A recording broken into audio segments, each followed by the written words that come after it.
La ciudad del Vaticano se sumía en un silencio solemne. Habían pasado apenas 3 semanas desde el fallecimiento del Papa Francisco, y aunque las campanas ya no doblaban con el mismo dolor de los primeros días, los pasillos de mármol del Palacio Apostólico parecían guardar el eco de una ausencia que ningún protocolo podía llenar. Los cardenales continuaban sus reuniones preparatorias para el cónclave, mientras el mundo católico permanecía en ese extraño limbo entre pontificados. El padre Matteo Vieri caminaba cabizbajo por el corredor que conducía a los aposentos papales. Como secretario personal del Santo Padre durante los últimos 8 años, ahora le correspondía la dolorosa tarea de clasificar los efectos personales de quien había sido no solo su superior, sino también su mentor, y en muchos sentidos, una figura paterna. Sus pasos resonaban con pesadez mientras giraba la llave en la cerradura de aquella puerta que tantas veces había cruzado con premura para atender los llamados del pontífice. La habitación permanecía intacta, como si el tiempo se hubiera detenido. La sencilla cama, el escritorio de madera oscura, los libros cuidadosamente ordenados. Mateo comenzó su labor con reverencia, catalogando cada objeto, cada documento. Fue entonces, al mover una antigua edición del Breviario Romano, cuando notó algo inusual. El fondo del estante parecía más corto de lo que debería. Sus dedos, guiados por la intuición, palparon el borde hasta encontrar un pequeño mecanismo. Con un suave clic, un compartimento secreto se reveló ante sus ojos. Allí, envuelto en un simple paño de lino, descansaba un cuaderno de tapas gastadas. No llevaba título ni inscripción alguna, pero Mateo reconoció de inmediato la caligrafía en su interior. Era la inconfundible letra del Papa Francisco, más personal e íntima que la de sus documentos oficiales. Un diario. El corazón de Mateo se aceleró mientras sostenía aquel objeto entre sus manos temblorosas. Debería entregarlo inmediatamente al Camerlengo o a la Secretaría de Estado. La duda lo paralizó momentáneamente. Abrir aquellas páginas significaría adentrarse en los pensamientos más privados del Santo Padre. Pero algo en su interior, quizás esa misma lealtad que había guiado su servicio, le impulsaba a proteger primero lo que podría ser el legado más personal de Francisco. Con el pulso acelerado y una sensación de estar cruzando un umbral invisible, Mateo abrió el diario y leyó las primeras líneas. Hoy, mientras el mundo me llama Santo Padre, me siento más humano y frágil que nunca. Dios mío, ¿cómo puedo guiar a tu rebaño cuando a veces las sombras de la duda oscurecen mi propio camino? Solo tú sabes lo que guardo en mi corazón. ¿Qué secretos podría guardar el corazón de un pontífice? Mateo pasó la página, consciente de que cada palabra leída lo adentraba más en un territorio prohibido. Pero ya no podía detenerse. Mal sabía Mateo que esas páginas contenían una verdad capaz de sacudir los cimientos de su mundo. Las horas pasaron inadvertidas mientras Mateo se sumergía en aquellas páginas.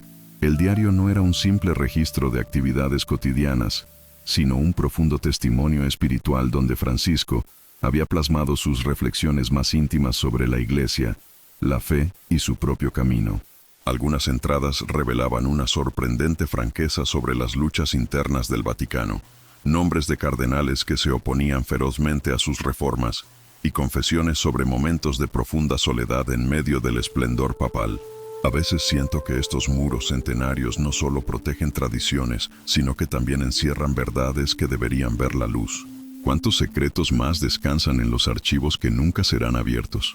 Me pregunto si tengo el derecho, o quizás el deber, de cambiar esto. Pero cada vez que intento avanzar, las fuerzas de la resistencia se multiplican. Bellini ha vuelto a bloquear mi iniciativa en la congregación. Mateo se detuvo en seco al leer aquel nombre. El cardenal Lorenzo Bellini, actual prefecto de la Congregación para la Doctrina de la Fe, era conocido por su ortodoxia inflexible y su habilidad para maniobrar en los intrincados laberintos del poder vaticano. Francisco lo mencionaba repetidamente, describiendo enfrentamientos que nunca habían trascendido a la luz pública. El conflicto interno comenzó a crecer en el pecho de Mateo. Lo que estaba leyendo contradecía la imagen pública de unidad que la curia había proyectado durante años. Más inquietante aún, algunas reflexiones del Papa sugerían dudas teológicas que, sacadas de contexto, podrían ser malinterpretadas como heterodoxas. ¿Debía proteger estas confesiones personales o entregarlas a las autoridades competentes? La memoria del Papa, que tanto había admirado, parecía ahora más humana, más vulnerable. pero también más auténtica. Mateo se encontraba dividido entre la lealtad institucional y la lealtad al hombre que había conocido. Al día siguiente, durante una reunión sobre los preparativos del cónclave, Mateo notó la mirada penetrante del cardenal Bellini, siguiendo cada uno de sus movimientos. Aquel hombre de rostro afilado y ojos calculadores parecía estudiarle con una nueva intensidad. Padre Vieri le abordó al finalizar la reunión. Entiendo que usted está encargado de los efectos personales de nuestro difunto Santo Padre. Cualquier documento de naturaleza sensible debe ser entregado inmediatamente a mi oficina, por el bien de la Iglesia. El tono no dejaba lugar a dudas. No era una sugerencia, sino una orden. Mateo asintió mecánicamente, mientras sentía que el diario, oculto ahora bajo el colchón de su austera habitación, parecía quemar a través de la distancia. Por supuesto, Eminencia, respondió con una voz que esperaba sonara normal. Sor Elena Bianchi, la discreta archivista con quien Mateo solía compartir breves conversaciones en la Biblioteca Vaticana, fue la primera en notar su cambio. «Pareces llevar el peso del mundo sobre tus hombros, Mateo», le comentó mientras le servía un café en su pequeña oficina entre estanterías centenarias. Más que el duelo habitual. ¿Hasta dónde llegaban las dudas del Santo Padre? El secreto empezaba a quemarle las manos y el alma. Esa noche, Mateo regresó al diario con renovada urgencia. Fue entonces cuando encontró una entrada fechada apenas 3 meses antes del fallecimiento del Papa. Una entrada que mencionaba un lugar específico, una fecha concreta, y un nombre que hizo que la sangre se helara en sus venas. La Virgen de Guadalupe me ha mostrado el camino. Lo que vi en la cripta de San Lorenzo in Lucina confirma mis sospechas. Si esto es cierto, Bellini no solo ha estado ocultando la verdad, sino destruyéndola sistemáticamente. Debo encontrar una forma de preservar este conocimiento antes de que sea demasiado tarde. Mateo cerró el diario de golpe, como si las palabras pudieran escapar de sus páginas. El secreto había adquirido forma y sustancia, y ahora entendía por qué el cardenal Bellini parecía tan interesado en los documentos personales del Papa. ¿Estaba Mateo solo en este descubrimiento, o había ojos vigilando cada uno de sus pasos? Con manos temblorosas, trasladó el diario a un nuevo escondite, dentro de un hueco en su reclinatorio personal. La paranoia comenzaba a instalarse en su mente. Cada mirada, cada conversación interrumpida en los pasillos parecía contener un mensaje oculto. Fue entonces cuando leyó la entrada que lo cambiaría todo. La revelación que el Vaticano jamás querría que viera la luz. Lo que he descubierto en estos meses desafía todo lo que creíamos saber. Los documentos encontrados en la cripta de San Lorenzo in Lucina contienen evidencia irrefutable. La aparición de la Virgen de Guadalupe no fue un evento aislado. Existe un patrón de manifestaciones marianas a lo largo de los siglos que la Iglesia ha documentado en secreto, pero que ciertos elementos dentro del Vaticano han intentado suprimir. La razón es aterradora. Estas apariciones contienen mensajes consistentes que, de hacerse públicos, cuestionarían algunas de las estructuras de poder eclesiástico que se han consolidado durante siglos. Mateo leyó y releyó el párrafo, incapaz de procesar completamente su significado. El diario continuaba con detalles escalofriantes. La Virgen de Guadalupe dejó un mensaje adicional a Juan Diego que nunca se hizo público. Un mensaje que hablaba de una iglesia que debía renovarse desde sus cimientos, donde el poder no residiera en jerarquías, sino en el servicio genuino. Bellini encontró las traducciones originales de estos textos durante la catalogación de los archivos secretos en 2019 y ordenó su destrucción inmediata. Pero no sabía que el padre Tomás Aguirre había hecho copias y me las entregó en mi visita a México. El corazón de Mateo latía desbocado. El Papa Francisco había estado investigando en secreto una conspiración dentro del Vaticano para ocultar mensajes marianos que cuestionaban la estructura jerárquica de la Iglesia. Más impactante aún, la siguiente entrada revelaba que el Papa había estado compilando estos documentos con la intención de hacer una revelación pública que devolvería la Iglesia a sus raíces evangélicas, como él mismo escribía. He decidido que estos documentos deben ver la luz durante el próximo sínodo. La Virgen de Guadalupe, junto con otras apariciones en Fátima, Lourdes y Medjugorje, han transmitido mensajes consistentes que fueron parcialmente censurados. Es tiempo de que el pueblo de Dios conozca la verdad completa. Que Dios me dé la fuerza para enfrentar la tormenta que se avecina. Bellini y su círculo harán todo lo posible por detenerme, Pero la verdad debe prevalecer sobre el poder. Mateo dejó caer el diario sobre su regazo, sintiendo como si el aire hubiera sido extraído de la habitación. La magnitud de lo que acababa de descubrir era abrumadora. El Papa Francisco había estado preparando una revelación que podría transformar la comprensión de las apariciones marianas y, potencialmente, la estructura misma de la Iglesia. Y ahora, con su muerte, ese conocimiento descansaba únicamente en sus manos. La incredulidad dio paso al horror cuando Mateo comprendió las implicaciones. Si el cardenal Bellini había estado dispuesto a destruir documentos históricos para mantener este secreto, ¿qué no haría para silenciar a un simple secretario? Un detalle específico confirmaba la autenticidad de todo. El Papa mencionaba una pequeña medalla de la Virgen de Guadalupe que siempre llevaba consigo, regalo del padre Aguirre junto con los documentos. Mateo recordaba perfectamente esa medalla. Él mismo la había visto innumerables veces cuando ayudaba al Santo Padre a vestirse para las ceremonias. Esa misma tarde, el cardenal Bellini convocó a Mateo a su oficina. El amplio despacho, con sus pesados cortinajes carmesí y estanterías repletas de antiguos tomos teológicos, parecía diseñado para intimidar. Bellini, sentado tras su escritorio de caoba, no perdió tiempo en formalidades. «Padre Vieri, han llegado a mi conocimiento rumores preocupantes», comenzó, sus dedos entrelazados sobre la mesa. «Parece que algunos documentos personales del difunto Papa no han sido debidamente catalogados y entregados a los archivos oficiales». La mirada del cardenal era penetrante, casi depredadora. Mateo sintió un escalofrío recorrer su espalda. «He entregado todo lo relevante, Eminencia», respondió, luchando por mantener firme su voz. «Algunos efectos personales aún están siendo organizados. Entiendo que el Santo Padre mantenía un diario», continuó Bellini, observando cada micromovimiento en el rostro de Mateo. «Un documento así debe ser preservado adecuadamente, bajo la custodia apropiada». El pánico amenazaba con traicionar a Mateo. ¿Cómo podía Bellini saber del diario? ¿Había sido observado? ¿O alguien más conocía su existencia? «No he encontrado ningún diario personal, Eminencia», mintió, sintiendo el peso de cada palabra. «Solo correspondencia oficial y algunos libros de oraciones». Bellini sonrió, un gesto que no alcanzó sus ojos. «Por supuesto. Sin embargo, si tal documento apareciera, sería una cuestión de seguridad vaticana. Hay contextos que un simple secretario podría malinterpretar». La amenaza velada quedó flotando en el aire. Mateo fue despedido con una bendición que sonó más como una advertencia. Desesperado, Mateo buscó refugio en la Biblioteca Vaticana.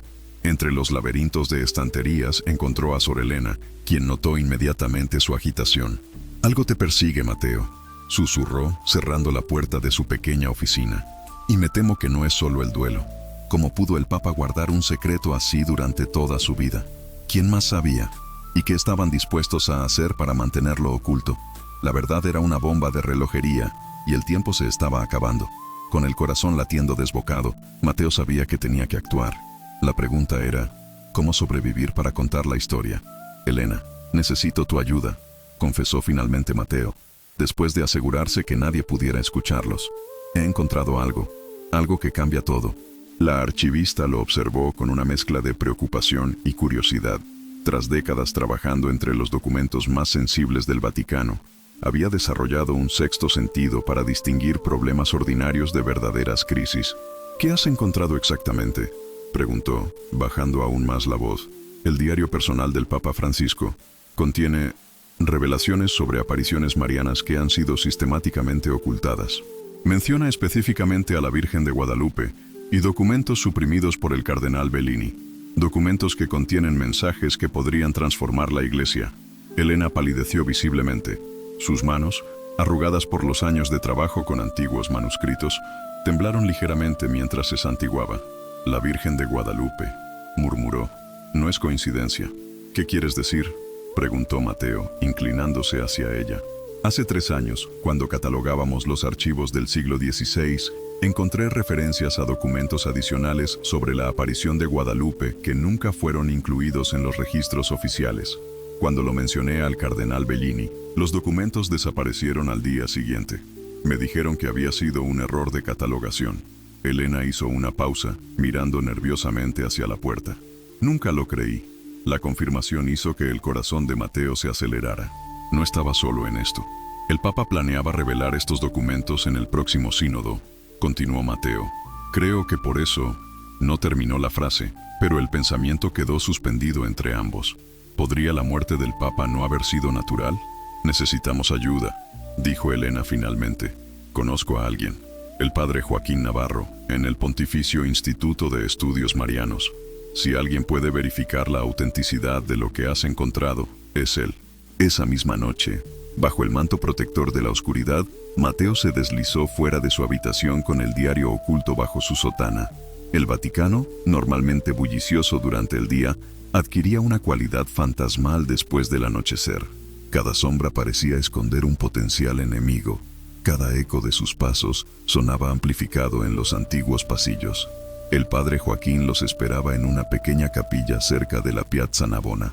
A sus 70 años, el teólogo español era una eminencia en estudios marianos, aunque su tendencia a cuestionar interpretaciones oficiales lo había mantenido en los márgenes de la jerarquía eclesiástica. He estado esperando esto durante décadas, dijo Joaquín después de leer las entradas más relevantes del diario. Su voz, aunque cansada, vibraba con emoción contenida. Los mensajes originales de Guadalupe, Fátima, Lourdes, todos contenían elementos que la Iglesia consideró inconvenientes.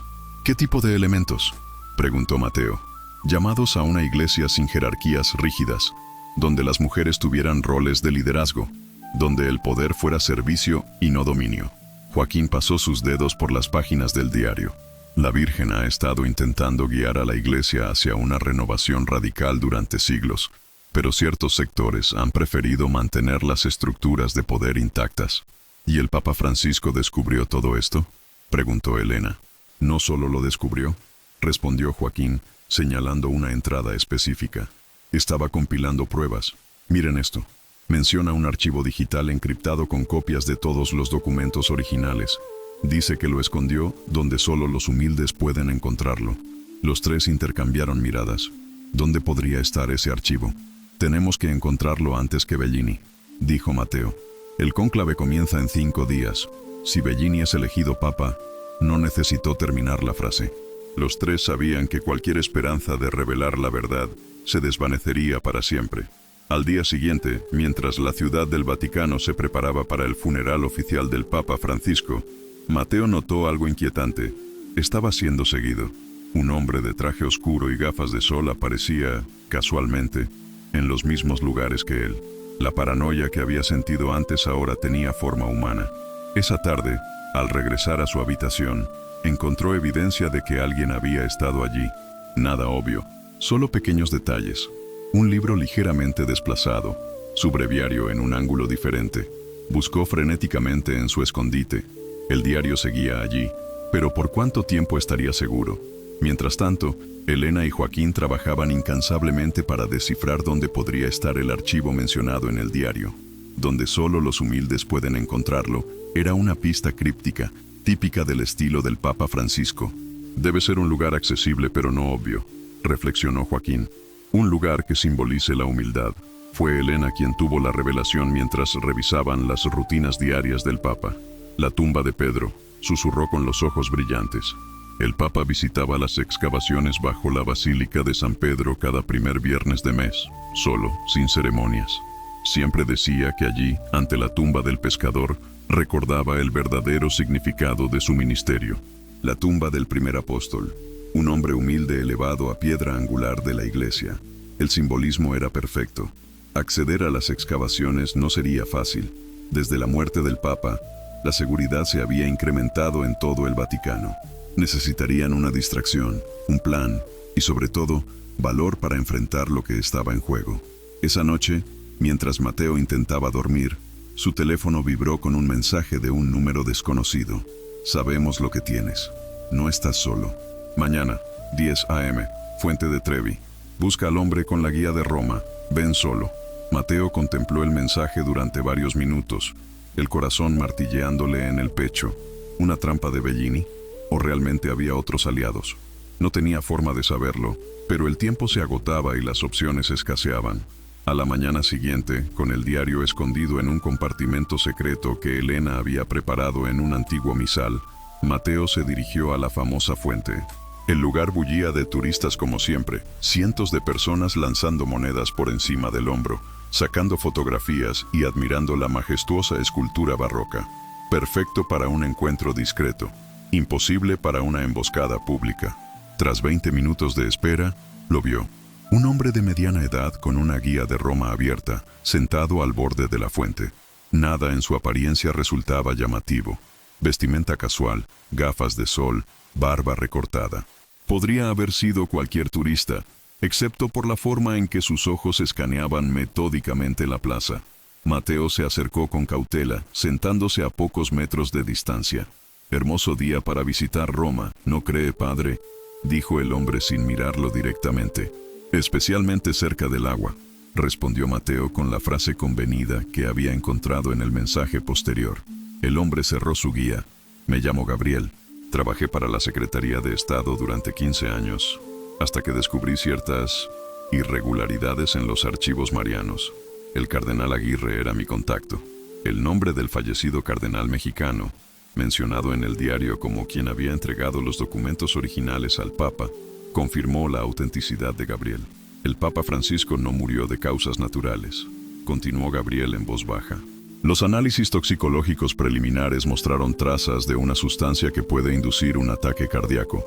Fueron suprimidos inmediatamente». Mateo sintió que el suelo se movía bajo sus pies. Una cosa era sospecharlo, otra muy distinta confirmarlo. «¿Tienes pruebas?». «Tengo contactos en el Laboratorio Vaticano. Y tengo esto». Gabriel deslizó discretamente una pequeña unidad USB. «Copias de los informes originales. Pero necesitamos más que esto para detener a Bellini. Necesitamos los documentos marianos. Creemos saber dónde están», confesó Mateo. «Pero acceder será casi imposible ahora». Gabriel sonrió por primera vez. «Imposible para un secretario y una archivista quizás, no para alguien que conoce cada protocolo de seguridad del Vaticano». Esa tarde, reunidos en el pequeño apartamento de Joaquín, los 4 conspiradores elaboraron su plan. Las excavaciones bajo San Pedro estarían cerradas al público durante los preparativos del cónclave, pero Gabriel conocía los horarios de los guardias y tenía acceso a las credenciales necesarias. «Mañana por la noche», explicó Gabriel, señalando un plano detallado de las excavaciones. «Entre las 2 y las 3 a.m. hay un cambio de guardia con un intervalo de 15 minutos. La seguridad electrónica se reinicia brevemente. Es nuestra única ventana». «¿Y si no encontramos nada?», preguntó Elena, la preocupación evidente en su rostro. «Entonces Bellini gana», respondió Joaquín simplemente, «y la Iglesia pierde la oportunidad de renovación que la Virgen ha estado ofreciendo durante siglos». Mientras tanto, en su oficina del Palacio Apostólico, el cardenal Bellini recibía un informe de su agente de seguridad. «Vieri se reunió con alguien en la Fontana di Trevi», informó el hombre de traje oscuro. «No pudimos acercarnos lo suficiente para identificar al contacto». Bellini golpeó su escritorio con frustración. «Encuentra ese diario, registra su habitación de nuevo si es necesario, y averigua quién más está involucrado. ¿Y si encontramos el diario, Eminencia?». La mirada de Bellini se endureció. «Entonces elimina el problema. Permanentemente. Demasiado está en juego». La noche de la infiltración llegó con una tormenta inesperada sobre Roma. La lluvia torrencial golpeaba las antiguas piedras del Vaticano mientras Mateo, Elena y Gabriel se deslizaban por un pasaje de servicio poco utilizado. Joaquín, demasiado mayor para la misión física, coordinaba desde fuera, monitoreando las comunicaciones de seguridad con un equipo proporcionado por Gabriel. Las catacumbas bajo la Basílica de San Pedro eran un laberinto de historia y fe. Niveles arqueológicos superpuestos que descendían hasta la antigua necrópolis romana, donde, según la tradición, había sido enterrado el apóstol Pedro. El aire era denso, cargado con la humedad de 2 milenios. «Por aquí», susurró Gabriel, guiándolos hacia la zona conocida como la Confesión, directamente bajo el altar mayor. La tumba de Pedro estaba protegida por un elaborado sistema de paneles de vidrio y barreras. Gabriel utilizó su tarjeta de acceso para desactivar temporalmente la seguridad. «Tenemos 10 minutos antes de que el sistema se reinicie automáticamente», advirtió. Mateo se arrodilló frente a la tumba, recordando las palabras del diario, donde solo los humildes pueden encontrarlo. Sus ojos recorrieron cada centímetro del espacio sagrado, buscando alguna pista. «Debe haber algo aquí», murmuró Mateo, palpando cuidadosamente las antiguas piedras que rodeaban la tumba. algo que solo alguien buscando humildad notaría. Elena se había quedado inmóvil, sus ojos fijos en una pequeña inscripción casi invisible en la base del altar. Servus Servorum Dei, susurró, siervo de los siervos de Dios. El antiguo título papal, adoptado por Gregorio Magno en el siglo VI, como recordatorio de que el poder en la Iglesia debía ser servicio. Francisco lo había mencionado frecuentemente. Gabriel se acercó, examinando la inscripción con una pequeña linterna. Parece reciente, observó. No coincide con el desgaste de las piedras circundantes. Mateo presionó suavemente la inscripción y, para su asombro, la piedra cedió ligeramente. Un mecanismo oculto activó un compartimento secreto que se abrió silenciosamente, revelando una pequeña caja metálica sellada. Increíble, suspiró Elena. El Papa debió instalarlo durante sus visitas privadas. Dentro de la caja encontraron un disco duro externo y un sobre sellado con el escudo papal. Mateo abrió el sobre con manos temblorosas y leyó en voz alta: a quien encuentre esto con corazón humilde, aquí están las voces que han sido silenciadas, los mensajes completos de la Madre de Dios a través de los siglos. La Iglesia ha temido su poder transformador, pero ya no podemos temer a la verdad. Si estás leyendo esto, probablemente yo ya no esté para defender esta causa. Te confío esta misión sagrada. Que el Espíritu Santo te guíe. Francisco. Un ruido metálico interrumpió el momento solemne. La puerta de acceso a las excavaciones se había abierto. Alguien viene, susurró Gabriel, apagando su linterna. El sistema debió reiniciarse antes de lo previsto. Se ocultaron tras una antigua columna mientras el haz de una linterna más potente barría el espacio. Pasos firmes resonaron en el suelo de piedra. Sabemos que están aquí, llamó una voz que Mateo reconoció como la del agente de seguridad que lo había estado siguiendo. Entreguen lo que han encontrado y quizás el cardenal Bellini sea misericordioso. Gabriel hizo una señal silenciosa, indicando una ruta de escape alternativa a través de un estrecho pasaje que conectaba con las grutas vaticanas. Elena, con la caja firmemente sujeta contra su pecho, fue la primera en deslizarse por la abertura. Vayan, susurró Gabriel a Mateo. Yo los distraeré. No podemos dejarte. Alguien tiene que asegurarse de que esos documentos lleguen a manos seguras, interrumpió Gabriel. Yo conozco este lugar mejor que ellos. Los encontraré después. Antes de que Mateo pudiera protestar, Gabriel se movió en dirección opuesta, generando deliberadamente ruido para atraer a los perseguidores. Mateo escuchó gritos y el sonido de una persecución mientras se deslizaba por el pasaje tras Elena. Emergieron en las grutas vaticanas, el espacio bajo la basílica donde descansan numerosos papas. A esa hora de la madrugada, el área estaba desierta. Siguiendo el plan de contingencia, se dirigieron hacia una salida de servicio que Gabriel había identificado previamente. La lluvia seguía cayendo cuando finalmente salieron a una pequeña plaza lateral, lejos de la vigilancia principal. Joaquín los esperaba en un coche alquilado, el motor en marcha. ¿Dónde está Gabriel?, preguntó alarmado al verlos llegar solos. Nos dio tiempo para escapar, respondió Mateo, empapado y jadeante. Tenemos que confiar en que estará bien. En el apartamento de Joaquín, conectaron el disco duro a un ordenador aislado. Estaba protegido con contraseña, donde solo los humildes pueden encontrarlo, repitió Elena. La misma pista debe aplicarse aquí. Tras varios intentos fallidos, Mateo tuvo una inspiración. Tecleó Servus Servorum Dei, y la pantalla cobró vida, revelando cientos de archivos organizados meticulosamente. Los documentos eran asombrosos. Transcripciones originales de los mensajes de Guadalupe que hablaban de una iglesia donde indígenas y europeos, hombres y mujeres, servirían en igualdad. Notas suprimidas de Fátima que advertían contra la acumulación de poder y riqueza en la jerarquía. Cartas de videntes de Lourdes que describían visiones de mujeres celebrando la Eucaristía. Todo esto cambia todo, murmuró Joaquín, lágrimas rodando por sus mejillas. La Virgen ha estado intentando guiarnos hacia una iglesia más fiel al Evangelio, no a las estructuras de poder humanas. También encontraron evidencia incriminatoria, memorandos internos ordenando la supresión de estos mensajes, firmados por cardenales a lo largo de décadas, incluyendo documentos recientes con la firma de Bellini. Tenemos que hacer público todo esto, dijo Mateo. ¿Pero cómo? Bellini controla prácticamente todos los canales oficiales ahora.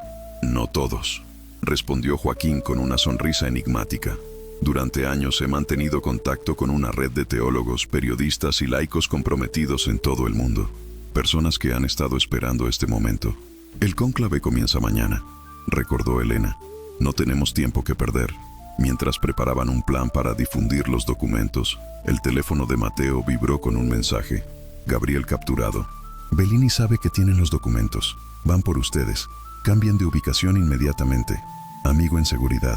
El mensaje provocó una oleada de pánico. Joaquín actuó con sorprendente rapidez para un hombre de su edad, recogiendo solo lo esencial: ordenadores, discos duros y algunos documentos personales. Tengo un lugar, dijo mientras bajaban apresuradamente las escaleras del edificio. Una casa en Trastevere que pertenece a una antigua estudiante mía. Nadie la asocia conmigo. Abandonaron el coche alquilado, demasiado fácil de rastrear, y tomaron rutas separadas utilizando el transporte público. La lluvia persistente les proporcionaba cierto anonimato bajo paraguas y capuchas. La casa resultó ser un pequeño apartamento sobre una librería anticuaria, con paredes repletas de libros y un ambiente acogedor que contrastaba dramáticamente con la tensión que sentían. Joaquín estableció contacto con su red mientras Elena y Mateo organizaban los documentos, preparándolos para su distribución. Necesitamos un plan para Gabriel, insistió Mateo. No podemos abandonarlo. Mi contacto dice que lo mantienen en una sala de interrogatorios dentro del Vaticano, explicó Joaquín, sombrío. Oficialmente está detenido por robo de propiedad vaticana. Extraoficialmente, no necesitó terminar la frase. Todos sabían lo que Bellini era capaz de hacer. El cónclave es nuestra mejor oportunidad, dijo Elena después de un momento de reflexión. Una vez que los cardenales estén encerrados, Bellini tendrá menos control sobre lo que ocurre fuera. Trabajaron toda la noche, preparando paquetes digitales de documentos para diferentes destinatarios, periodistas de confianza, teólogos respetados, incluso algunos cardenales que Joaquín consideraba potencialmente receptivos. Cada paquete incluía una selección estratégica de los documentos marianos y evidencia de la conspiración de Bellini. Al amanecer, mientras Roma despertaba al día del inicio del cónclave, ejecutaron su plan. Los documentos comenzaron a fluir a través de canales encriptados hacia destinatarios en todo el mundo. Simultáneamente, Mateo preparó un video explicativo que sería publicado en múltiples plataformas. Mi nombre es Matteo Vieri, comenzó mirando directamente a la cámara. Soy secretario personal del difunto Papa Francisco. Lo que estoy a punto de revelar cambiará para siempre nuestra comprensión de la Iglesia y expondrá un complot que ha silenciado la voz de la Virgen María durante siglos. Mientras tanto, en el Vaticano, los cardenales se preparaban para la procesión solemne que marcaría el inicio del cónclave. Bellini, vestido con sus ornamentos ceremoniales, recibió un informe urgente de su asistente. Eminencia, estamos detectando filtraciones masivas de documentos en Internet. Son los archivos marianos, junto con evidencia que lo implica directamente. El rostro de Bellini se transformó en una máscara de furia. ¿Quién está publicando esto? Parece ser una red coordinada, señor. Periodistas, académicos, incluso algunos sitios católicos progresistas. Y hay un video de Vieri que se está volviendo viral. Deténlo, ordenó Bellini. Usa cualquier recurso necesario. Contacta con nuestros aliados en los medios para desacreditarlo todo como una falsificación. Es demasiado tarde, Eminencia. Varios cardenales ya han recibido los documentos. Están discutiéndolos en los pasillos. La noticia golpeó a Bellini como un puñetazo físico. Décadas de planificación, de manipulación cuidadosa, amenazadas en cuestión de horas. Pero aún tenía una carta por jugar. Tráeme a Gabriel, ordenó.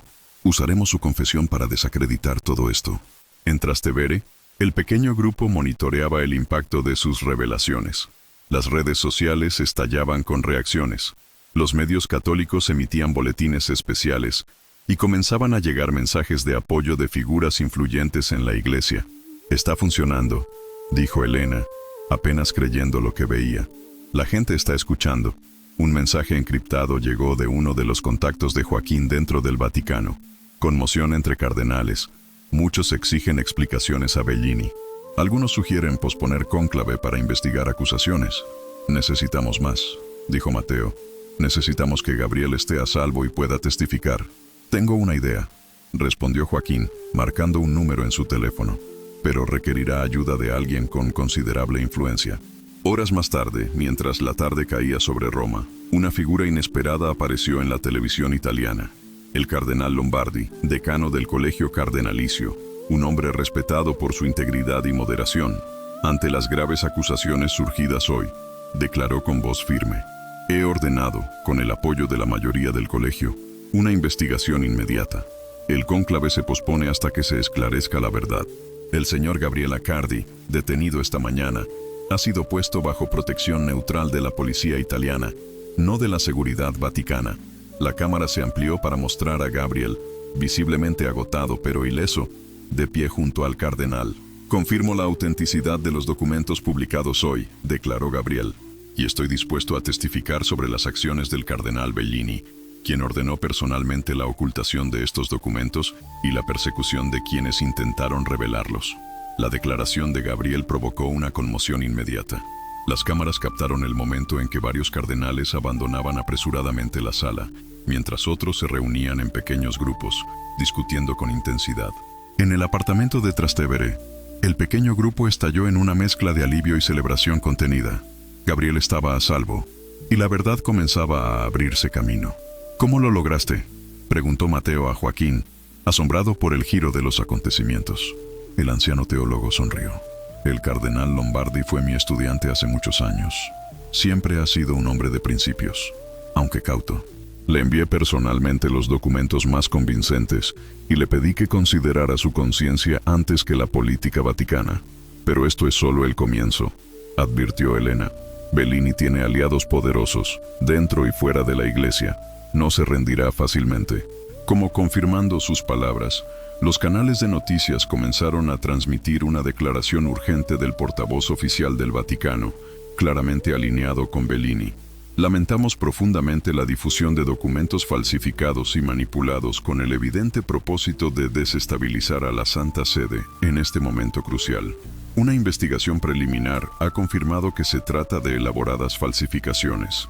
Pedimos a los fieles que no se dejen engañar por esta campaña de desinformación. Era de esperarse, comentó Joaquín con calma, pero ya no pueden controlar la narrativa. Demasiadas personas han visto los documentos originales. Durante los días siguientes, Roma se convirtió en el epicentro de una tormenta mediática sin precedentes. Periodistas de todo el mundo convergieron en la ciudad eterna, mientras teólogos, historiadores y expertos en mariología analizaban públicamente los documentos filtrados. Gabriel, ahora bajo protección de las autoridades italianas, ofreció testimonios detallados sobre la red de encubrimiento. Mateo y Elena permanecieron inicialmente en las sombras, coordinando la difusión de información adicional desde ubicaciones cambiantes. El quinto día tras las revelaciones, el cardenal Lombardi convocó una rueda de prensa histórica en la Sala Estampa del Vaticano.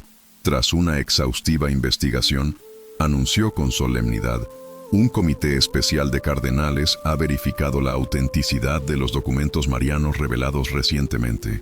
Las evidencias de manipulación y ocultamiento son irrefutables.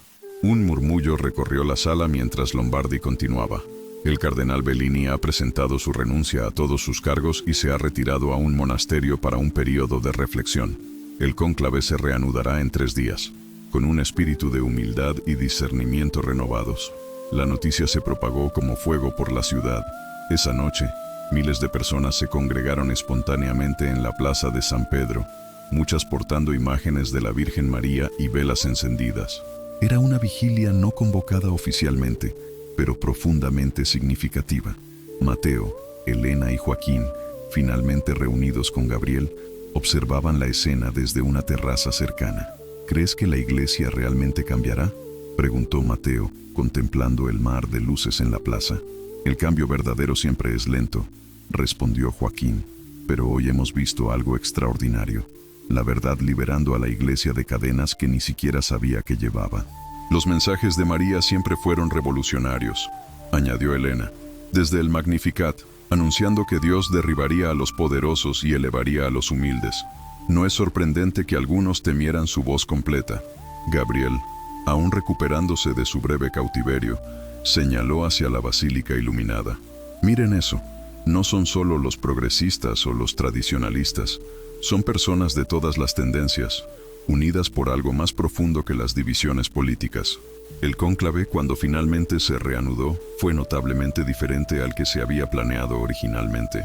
Los cardenales entraron en la Capilla Sixtina habiendo leído y reflexionado sobre los mensajes marianos auténticos, mensajes que hablaban de una iglesia más inclusiva, más cercana a los pobres, más fiel al espíritu del Evangelio que a las estructuras de poder. Tras solo 2 días de deliberaciones, un humo blanco anunció la elección del nuevo Papa. Para sorpresa de muchos observadores, el elegido fue el cardenal Tomás Ribeiro, un teólogo brasileño conocido por su trabajo con comunidades indígenas y su defensa de la ecología integral.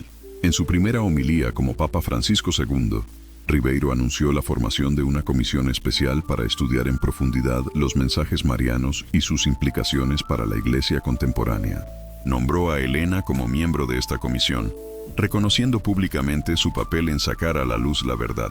La Virgen María, a quien tantas veces hemos representado en silencio y sumisión, ha sido en realidad una voz profética a lo largo de nuestra historia, declaró el nuevo pontífice. Es tiempo de escuchar plenamente lo que la Madre de Dios ha estado intentando decirnos.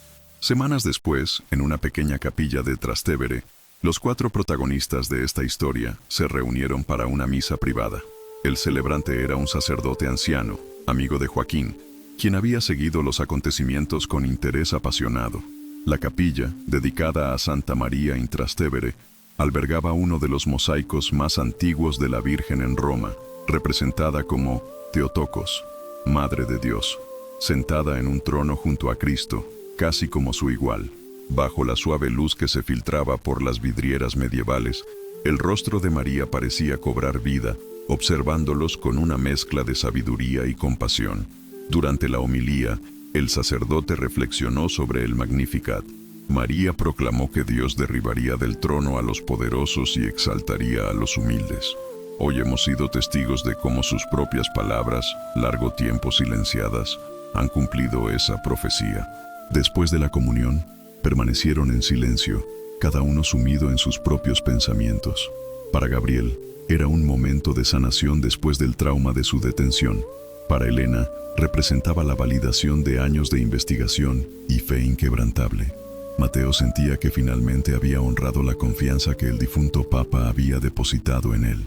Y Joaquín, en el ocaso de su vida, experimentaba la satisfacción de ver cómo la verdad finalmente prevalecía. Al salir de la capilla, se encontraron con una Roma transformada. Los kioscos exhibían revistas y periódicos con titulares sobre la Revolución Mariana en la iglesia. Grupos de peregrinos discutían animadamente sobre los nuevos documentos, mientras teólogos de diversas tendencias aparecían en televisión interpretando los mensajes de María.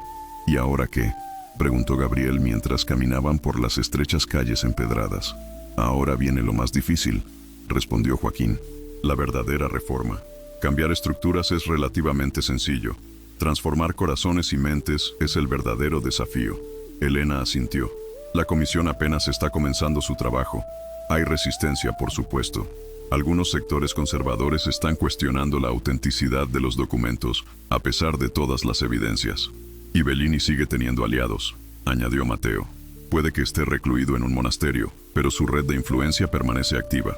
Se detuvieron en una pequeña piazza donde un grupo de jóvenes cantaba himnos marianos con guitarras, una mezcla ecléctica de canciones tradicionales y composiciones modernas inspiradas en los recién descubiertos mensajes de María. Miren eso, señaló Gabriel. Ahí está el futuro de la iglesia, no en los pasillos del poder, sino en las plazas, en las comunidades.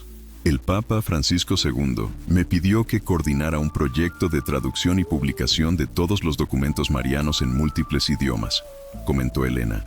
Quiere que estén disponibles para todos, no solo para académicos o clérigos. Y a mí me ha invitado a formar parte de su equipo de comunicación, dijo Mateo.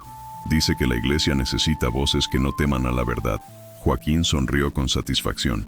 Y yo, amigos míos, me retiraré finalmente a escribir mis memorias. A mis 80 años creo que me he ganado ese derecho. Se sentaron en una terraza para compartir una última comida juntos, antes de que sus caminos se separaran temporalmente. Gabriel regresaría a los archivos vaticanos, ahora bajo una nueva dirección comprometida con la transparencia. Elena viajaría por el mundo presentando los documentos marianos a diversas conferencias episcopales. Mateo se instalaría en el Vaticano para su nuevo rol. Y Joaquín volvería a su amada España, a su casa junto al mar. Mientras brindaban con vino local, Mateo reflexionó. ¿Saben qué es lo más extraordinario de todo esto? Que estos documentos siempre estuvieron ahí, esperando ser descubiertos. La verdad nunca estuvo realmente oculta, solo pacientemente aguardando el momento adecuado, como María misma, añadió Elena, siempre presente, observando, esperando que estuviéramos listos para escuchar su verdadera voz. El sol comenzaba a ponerse sobre Roma, bañando la ciudad eterna en tonos dorados y rojizos. Desde donde estaban sentados, podían ver las cúpulas de innumerables iglesias, cada una con su propia historia, su propia conexión con la fe que había moldeado la civilización occidental. Este es solo el comienzo, dijo Gabriel, levantando su copa. Por María, la revolucionaria silenciosa. Por María, respondieron los demás al unísono. En los meses y años siguientes, la Iglesia Católica experimentaría una transformación gradual pero profunda. Los mensajes de María, finalmente liberados de siglos de censura y manipulación, inspirarían nuevas formas de teología, liturgia y compromiso social. Mujeres como Elena encontrarían espacios cada vez más significativos dentro de la estructura eclesial. Historiadores como Gabriel continuarían descubriendo y contextualizando documentos que arrojaban nueva luz sobre la tradición. Comunicadores como Mateo ayudarían a traducir estas antiguas verdades para una audiencia contemporánea. Y en todo este proceso de renovación, la figura de María emergería no como la silenciosa y sumisa mujer de tantas representaciones tradicionales, sino como la profeta audaz que había proclamado que Dios derribaría a los poderosos y elevaría a los humildes, que llenaría de bienes a los hambrientos y despediría a los ricos con las manos vacías. La Revolución Mariana, como comenzó a conocerse, se extendió mucho más allá de los confines del Vaticano. En parroquias de todo el mundo, las imágenes de María comenzaron a reflejar una nueva comprensión de su figura. Ya no solo la Madre Doliente o la Virgen Inmaculada, sino también la profeta valiente, la teóloga primera, la discípula modelo que había desafiado convenciones y expectativas. 3 años después de aquellos dramáticos acontecimientos en Roma, Elena publicó La voz recuperada de María, un exhaustivo estudio de los documentos marianos que se convirtió rápidamente en un bestseller internacional, traducido a más de 40 idiomas. El libro no solo presentaba los textos históricos, sino que exploraba cómo la supresión sistemática de la voz de María había reflejado y reforzado la marginación de las mujeres en la Iglesia y la sociedad. Gabriel, mientras tanto, había sido nombrado director de una nueva división de los archivos vaticanos dedicada específicamente a recuperar y estudiar textos relacionados con figuras femeninas en la historia de la Iglesia. Su equipo, compuesto por historiadores de diversas nacionalidades y tradiciones, descubrió gradualmente que el caso de María no era único. Las voces de numerosas místicas, teólogas y líderes femeninas habían sido sistemáticamente editadas, reinterpretadas o simplemente borradas a lo largo de los siglos. Mateo, desde su posición en la Oficina de Comunicaciones del Vaticano, se convirtió en un puente crucial entre la jerarquía eclesiástica y los medios globales. Su transparencia y honestidad, incluso al abordar temas difíciles, ayudó a restaurar parte de la confianza perdida en la institución. Bajo su guía, el Vaticano adoptó una política de comunicación más abierta, reconociendo errores históricos mientras articulaba una visión para el futuro. Y Joaquín, fiel a su palabra, se retiró a su casa en la costa española para escribir sus memorias.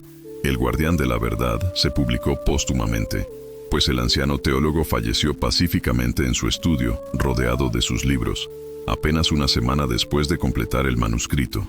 Sus funerales en la Catedral de Barcelona reunieron a teólogos, clérigos y laicos de todas las tendencias, un testimonio del respeto universal que había ganado. El Papa Francisco II, mientras tanto, continuaba implementando reformas inspiradas en los mensajes marianos. Estableció un diaconado femenino, invitó a teólogas a participar en sínodos con voz y voto, y promovió una relectura de la tradición que reconocía tanto sus tesoros como sus limitaciones históricas. No todos estos cambios fueron recibidos con entusiasmo universal. Un pequeño pero vocal grupo de tradicionalistas llegó incluso a declarar un cisma, estableciendo su propia Iglesia Católica Ortodoxa que rechazaba las reformas. En el 5º aniversario de las revelaciones, Elena, Gabriel y Mateo se reunieron nuevamente en Roma, esta vez no en una pequeña capilla de Trastevere, sino en la misma Basílica de Santa María la Mayor, donde el Papa celebraría una misa especial conmemorando lo que ahora se conocía oficialmente como la Restauración Mariana. Antes de la ceremonia, los tres amigos visitaron la tumba de Joaquín en el cementerio Campo Verano. Sobre la lápida de mármol blanco, una simple inscripción: «La verdad os hará libres». «Lo extraño cada día», confesó Elena, depositando un ramo de lirios blancos. Su sabiduría, su paciencia, incluso su terquedad ocasional. «Él estaría orgulloso», dijo Gabriel, «no solo de nosotros, sino de cómo la Iglesia ha respondido, a pesar de todas las resistencias». Mateo asintió. «Recuerdo algo que me dijo durante aquellos días intensos. La verdad nunca es cómoda, pero siempre es liberadora». Creo que tenía razón. Después de un momento de silencio, se dirigieron hacia la basílica. La plaza estaba llena de peregrinos de todo el mundo, muchos portando pancartas con citas de los recién descubiertos mensajes marianos. «En mi voz está la voz de todas las mujeres. Mi Magnificat es un llamado a la justicia, no solo una canción. Soy discípula antes que madre». La basílica resplandecía con miles de velas, y el antiguo icono de María Salus Populi Romani parecía observar la congregación con nuevos ojos. El Papa, en su homilía, reflexionó sobre cómo la recuperación de la auténtica voz de María había revitalizado a la Iglesia. «María nunca fue silenciosa», declaró. «Fuimos nosotros quienes elegimos no escucharla en su plenitud».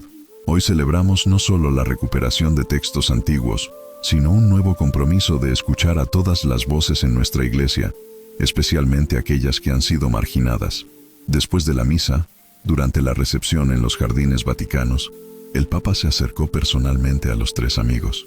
«La historia recordará lo que ustedes hicieron», les dijo con sencillez, «no solo por la Iglesia, sino por todas las mujeres cuyas voces han sido silenciadas a lo largo de la historia».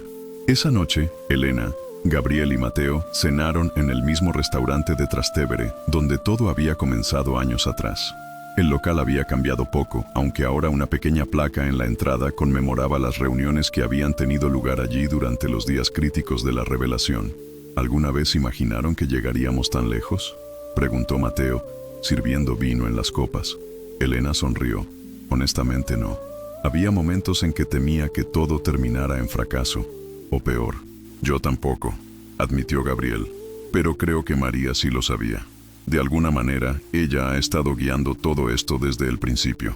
Levantaron sus copas en un brindis silencioso, cada uno reflexionando sobre el extraordinario camino que habían recorrido juntos. «Saben», dijo Elena después de un momento, «he estado pensando mucho en lo que significa todo esto más allá de la Iglesia.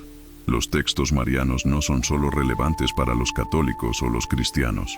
Hablan de una sabiduría femenina universal que ha sido sistemáticamente marginada en casi todas las tradiciones religiosas y filosóficas». Gabriel asintió.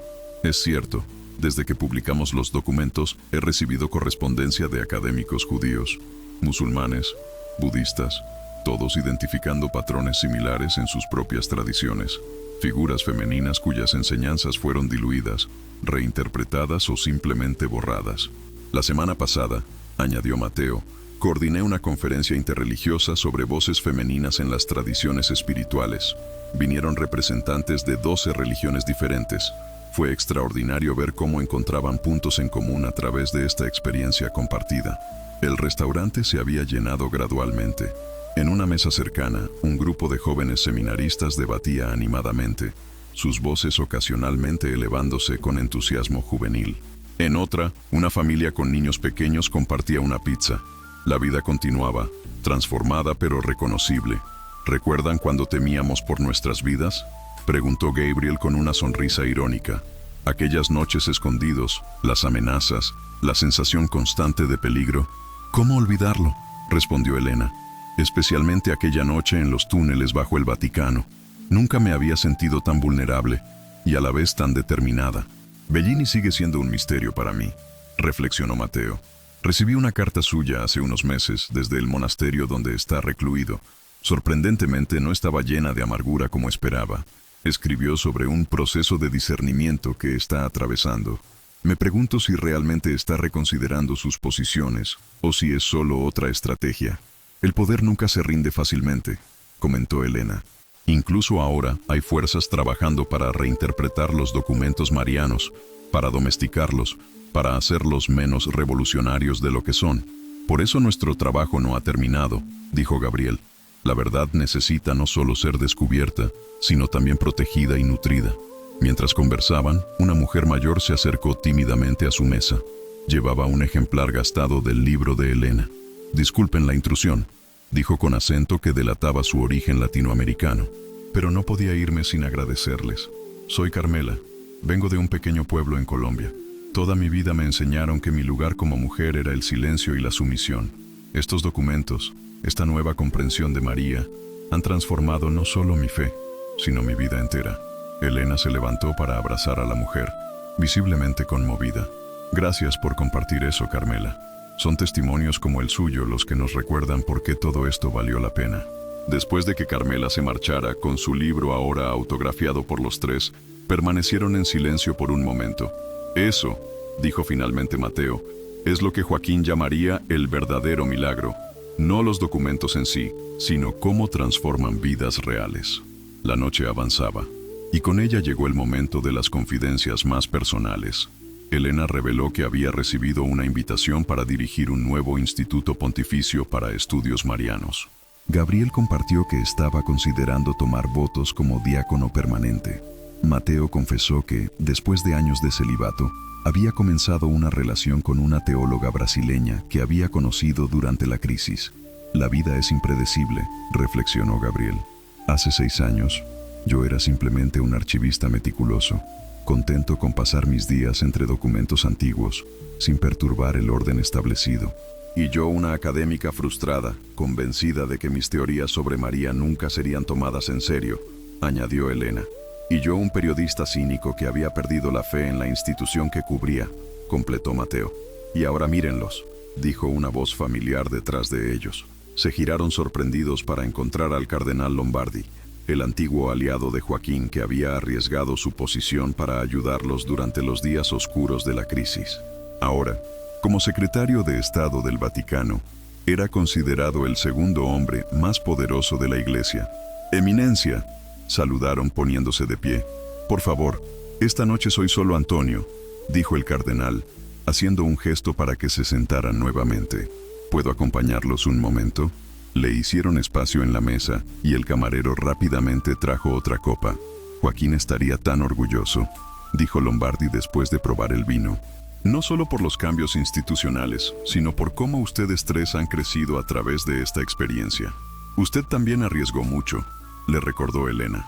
«Menos de lo que creen», respondió el cardenal con una sonrisa enigmática. «Siempre supe que la verdad prevalecería eventualmente. Solo no esperaba verlo en mi vida terrenal».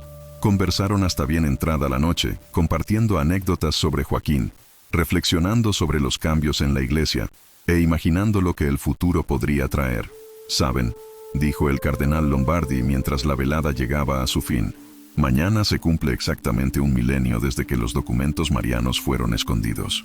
Según los registros que encontramos, fue durante la Reforma Gregoriana, el 15 de mayo de 1024, cuando un grupo de monjes benedictinos, temiendo que estos textos pudieran ser destruidos durante las luchas de poder eclesiásticas, los ocultaron en lo que entonces era una cripta olvidada bajo San Pedro. 1 milenio exacto», murmuró Gabriel, impresionado por la simetría histórica. «¿Cree que fue coincidencia que los descubriéramos justo ahora?». El cardenal sonrió. «En mi experiencia, hay pocas verdaderas coincidencias en asuntos de esta magnitud. Como solía decir Joaquín, el espíritu tiene su propio calendario». Cuando finalmente se despidieron en la plaza de Santa María en Trastevere, la luna llena bañaba la antigua fuente y el mosaico dorado de la fachada de la iglesia, con una luz plateada casi sobrenatural. «Nos vemos mañana en la ceremonia», dijo Lombardi, abrazándolos uno por uno antes de subir a su modesto Fiat, rechazando la limusina oficial que le correspondía por su rango. Los tres amigos permanecieron un momento en la plaza, reluctantes a que la noche terminara. «Tengo una idea», dijo Elena de repente. «¿Recuerdan la pequeña capilla donde nos reuníamos al principio, donde Joaquín nos mostró los primeros documentos?» «Santa María dell'Orazione», asintió Gabriel. «¿Sigue abierta a esta hora?» «El sacristán me dio una llave hace años», confesó Mateo. «Dijo que siempre sería bienvenido, día o noche». 20 minutos después, entraban silenciosamente en la pequeña capilla medieval. Las velas votivas parpadeaban débilmente, proyectando sombras danzantes sobre los antiguos frescos. El lugar estaba exactamente como lo recordaban, íntimo, acogedor, impregnado de siglos de oraciones. Se sentaron en el mismo banco, donde habían escuchado a Joaquín leer por primera vez las palabras de María, palabras que habían permanecido silenciadas durante un milenio. «Deberíamos leer algo», sugirió Gabriel, sacando su teléfono donde guardaba copias digitales de los documentos. Para honrar el momento, Elena asintió. El pasaje sobre la sabiduría siempre fue mi favorito. Gabriel encontró el texto y comenzó a leer suavemente. Yo, María de Nazaret, testifico que la sabiduría no distingue entre hombre y mujer, entre esclavo y libre, entre judío y gentil. El Espíritu sopla donde quiere y habla a través de quien elige, sin considerar las categorías que los hombres han creado. He visto cómo mi hijo honraba la voz de las mujeres, cómo escuchaba a la samaritana, cómo defendía a la adúltera, cómo valoraba la fe de la cananea. Y sin embargo, veo cómo algunos de sus seguidores comienzan ya a silenciar a sus hermanas, citando tradiciones humanas como si fueran mandatos divinos. A ellos les digo, recordad que fui yo, una mujer, la primera en proclamar la resurrección. Recordad que fue a mujeres a quienes el resucitado envió primero a predicar la buena nueva. La verdad no conoce género, y quien silencia la mitad de la humanidad, silencia la mitad de la verdad de Dios. Cuando Gabriel terminó de leer, un silencio reverente llenó la capilla. Cada uno estaba absorto en sus propios pensamientos, recordando el extraordinario viaje que los había llevado desde el descubrimiento inicial hasta este momento. «Hay algo que nunca les he contado», dijo finalmente Elena, su voz apenas un susurro. La noche antes de que Gabriel encontrara los documentos, tuve un sueño. Soñé con una mujer que me llevaba a través de un laberinto de pasillos oscuros, hasta una puerta sellada. «Lo que hay detrás ha esperado el momento adecuado», me dijo. «Y ese momento es ahora». Cuando desperté, lo descarté como un simple sueño. Pero ahora, yo también tengo una confesión, admitió Gabriel. El día que encontré la primera caja, no estaba buscando en esa sección por razones académicas. Había seguido a un gato que se había colado en los archivos.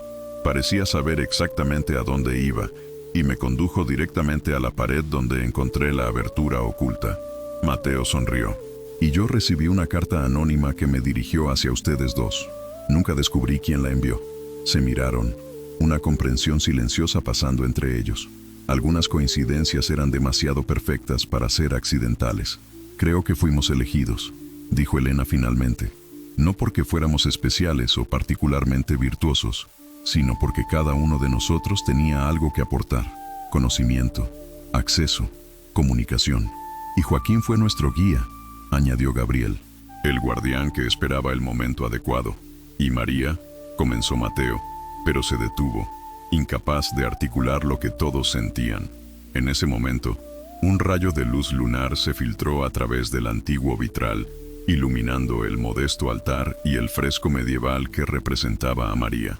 En la pintura, desgastada por los siglos, la Madre de Jesús no aparecía con la habitual expresión de sumisa aceptación, sino con un pergamino en las manos y una mirada de serena determinación.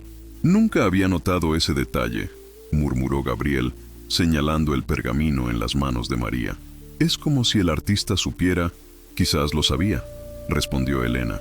«Hemos descubierto que a lo largo de los siglos, pequeños grupos de iniciados mantuvieron viva la memoria de las enseñanzas de María. Tal vez este pintor anónimo fue uno de ellos». Mateo se acercó para examinar mejor el fresco. «Miren la inscripción en el borde del pergamino.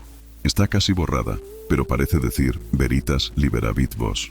La verdad os hará libres», tradujo Gabriel. Juan 8:32. Un pasaje que adquiere un significado completamente nuevo a la luz de lo que hemos descubierto, comentó Elena. Permanecieron en silencio un momento más, cada uno absorto en sus propios pensamientos. Fuera, las campanas de una iglesia cercana marcaron la medianoche. «Ya es mañana», dijo Mateo, «el día de la ceremonia». «Deberíamos descansar», sugirió Gabriel, aunque ninguno parecía dispuesto a marcharse. «Antes de irnos», dijo Elena, «me gustaría que hiciéramos algo, una pequeña ceremonia privada, solo para nosotros». De su bolso sacó 3 pequeñas velas y las colocó en el altar. Las encendió una por una. Esta es por Joaquín, dijo al encender la primera. Nuestro mentor, nuestro guía, quien nos mostró el camino y dio su vida por la verdad. Esta es por todos aquellos que a lo largo de los siglos mantuvieron viva la memoria de estas enseñanzas. Continuó, encendiendo la segunda. Los copistas anónimos, los guardianes secretos, los que arriesgaron todo para que la verdad no se perdiera. Al encender la tercera, su voz se quebró ligeramente. Y esta es por María misma, no la figura idealizada y silenciada que nos presentaron, sino la verdadera María, maestra, teóloga, líder, cuya voz finalmente puede ser escuchada. Los tres se tomaron de las manos formando un círculo frente al altar, las llamas de las velas reflejándose en sus rostros. ¿Recuerdan la oración que encontramos en el último pergamino?, preguntó Gabriel. La que se atribuye directamente a María. Elena asintió y comenzó a recitarla de memoria, su voz clara y firme en la quietud de la capilla. Espíritu de sabiduría, que habitaste en mí, que me hablaste en el silencio de mi corazón, que me guiaste a través de la oscuridad y la luz, habita ahora en estos hijos e hijas. Dales el valor para buscar la verdad, la humildad para reconocerla y la fuerza para proclamarla. Que nunca confundan autoridad con dominación, ni tradición con inmutabilidad, ni fe con certeza inflexible.